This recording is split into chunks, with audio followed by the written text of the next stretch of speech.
trabalho aqui envolve observação, levantamento de hipóteses, testes, erros e mais testes. Tarefa que exige paciência e tempo. São 6, 8, 10, 12 e até 14 horas diárias de trabalho para alcançar resultados importantes, como a descoberta de medicamentos para combater o câncer. Mas ciência não se faz só com boa vontade dos pesquisadores. Eles precisam ser reconhecidos e financiados. E é aqui que mora o problema.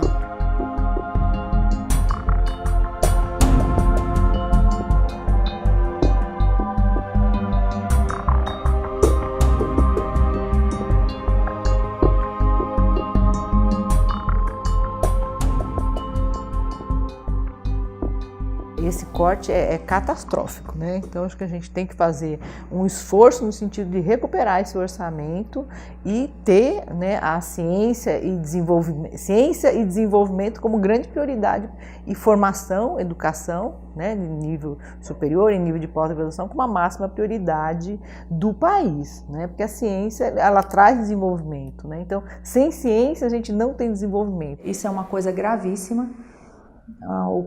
Os próprios técnicos do Fundo do Ministério da Ciência e Tecnologia, Inovação e Comunicação têm feito essas comunicações, né, nos fóruns que a gente participa, dizendo que o Fundo Nacional de Desenvolvimento Científico e Tecnológico está praticamente zerado, sem recursos.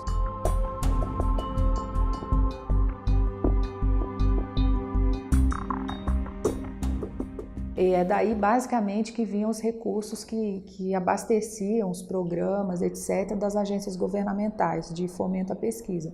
Então, de fato, a gente está numa situação, hoje, no país, gravíssima. Então, na nossa área, o que a gente vê é o abandono, nós estamos perdendo cérebros, então o estudante está indo embora para os Estados Unidos, para a Europa, para outros países que estão acolhendo, para o Canadá em massa. Os pesquisadores estão seguindo o mesmo caminho. O orçamento para ciência e tecnologia de 2017 foi menor que os recursos empenhados pelo governo federal em emendas parlamentares só nos primeiros 7 meses desse ano. Foram 3,1 bilhões de reais para 465 deputados federais. Neste laboratório, o professor Ângelo e outros pesquisadores desenvolvem um importante estudo que promete mudar a forma como enfrentamos hoje doenças bacterianas. Eles investigam aqui a maneira como as bactérias se comunicam a partir de produção de substâncias químicas e então preparam substâncias similares que vão interromper a comunicação dessas bactérias.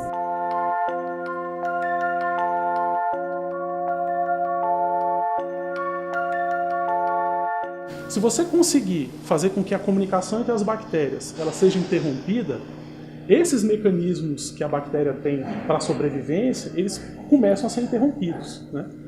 E com isso, aquilo que a gente sente como doença começa a regredir. Uma vez que isso começa a regredir, você pode utilizar agora uma substância que vai matar a bactéria, né?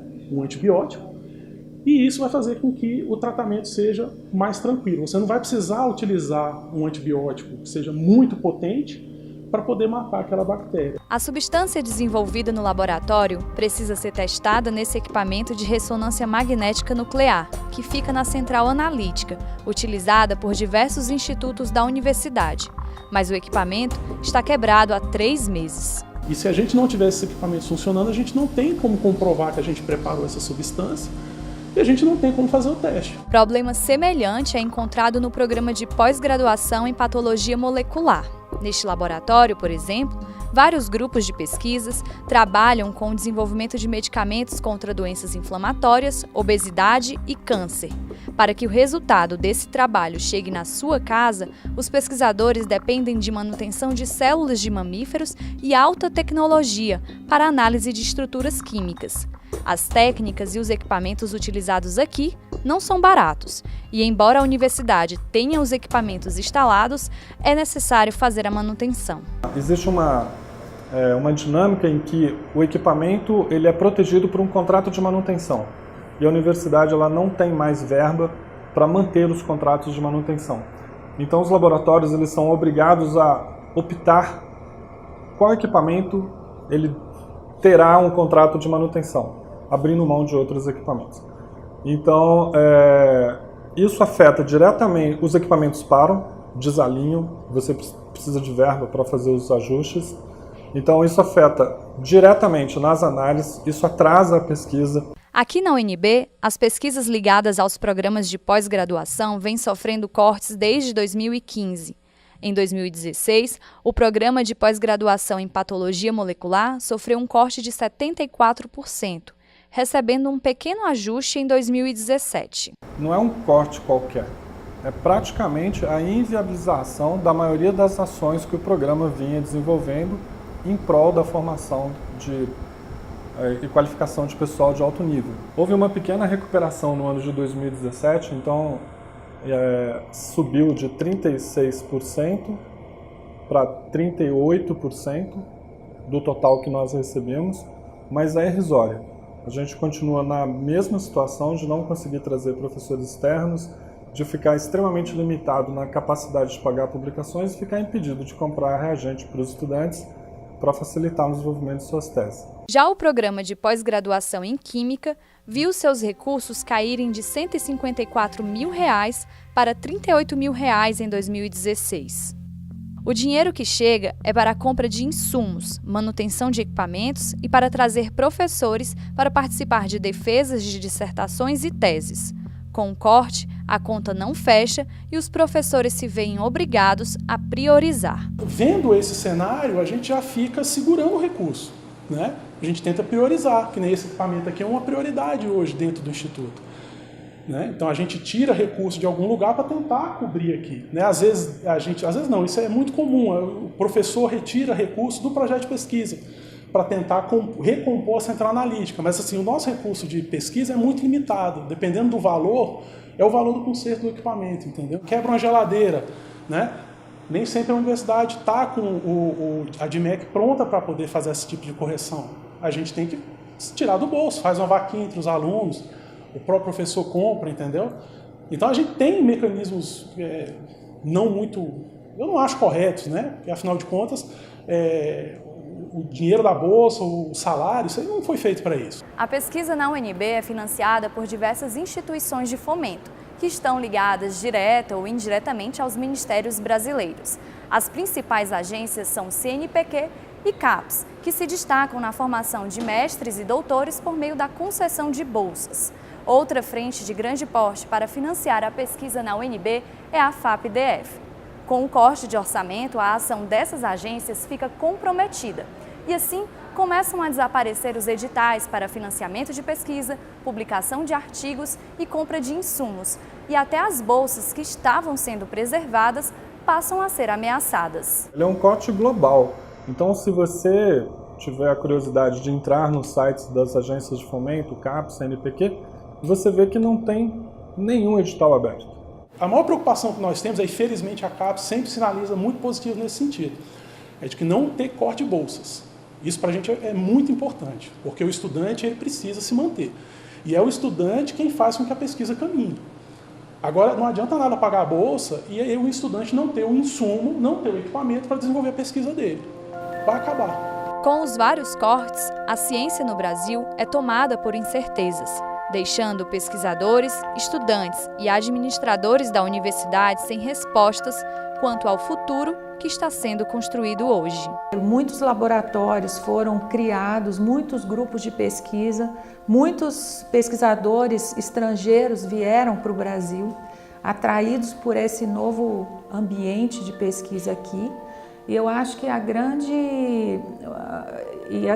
eu acho que o próximo passo seria o país, as universidades transferirem esse conhecimento para a sociedade. Precisava, no mínimo, voltar ao que a gente tinha 3 anos atrás, para que a gente tivesse a situação como a gente estava no momento em que a gente estava expandindo, para que a gente consiga manter o que a gente tem.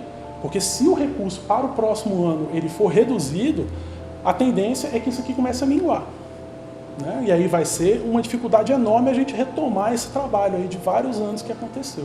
Nós temos diversos alunos que saem, que não vão procurar outras carreiras como perito, outras carreiras que pagam melhor do que as carreiras de pesquisador. Então isso realmente tem estimulado.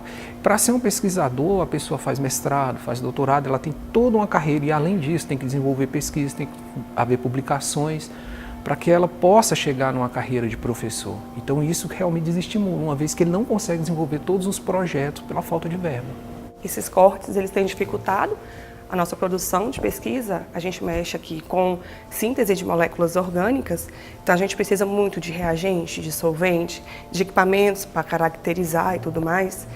E aí, às vezes a gente não tem verba para comprar esse solvente, esses reagentes, e isso dificulta o andamento, então a gente tem que estar mudando de projeto, né, pensando em outras formas para que sua pesquisa não pare, sendo que com o tempo, por exemplo, de 4 anos, eu tenho que defender os resultados, custe o que custar. A gente precisa, para pesquisa, de alunos com bolsa, né, e a gente precisa de insumos também. Então, com certeza, esse corte, né, de mais de 40% no orçamento, né, da ciência e tecnologia, ele é muito grave para o desenvolvimento do país, né? A ciência, ela está diretamente relacionada com o desenvolvimento do país. E as universidades, elas dependem desses recursos. Eu não sei o que acontece dentro do país, entendeu? Eu não sei se é um projeto de desconstrução visando a manutenção de um grupo específico. Eu não sei se é descaso, simplesmente isso. Eu não sei se é aversão a determinadas áreas do conhecimento e aí eu simplesmente abandono o investimento nessas áreas. Então é bem difícil, são respostas que eu não tenho.